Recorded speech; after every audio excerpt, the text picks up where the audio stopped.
Sementara itu pemirsa, untuk mengamankan pawai takbiran di Kabupaten Muba, personil Satlantas Polres Muba diterjunkan untuk melakukan rekayasa arus lalu lintas agar tidak terjadinya kemacetan.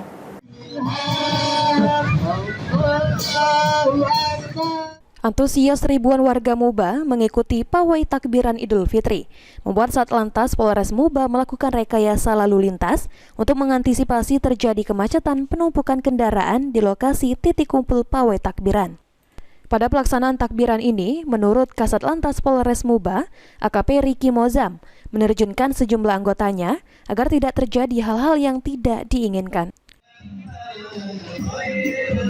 Malam pengamanan malam takbiran di Sekayu, di dalam kota akan dilaksanakan kegiatan pawai yang diadakan oleh Pemkab Musi Banyuasin.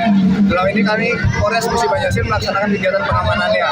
Kami sebar beberapa personil, baik itu dari fungsi lalu lintas maupun fungsi-fungsi yang lain yang berseragam dinas, untuk mengantisipasi terjadinya kepadatan arus ataupun terjadinya kriminalitas ataupun gangguan kamtipmas yang lainnya.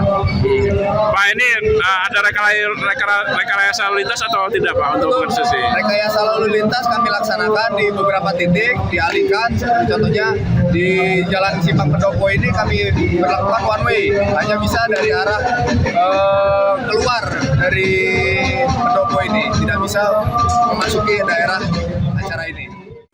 Pawai takbiran di Musi Banyuasin ini merupakan agenda tahunan yang sudah menjadi tradisi warga Muba, di mana ada ribuan warga dari berbagai daerah datang membawa kendaraan untuk mengikuti pawai takbiran. Ruzi Iskandar, PAL TV.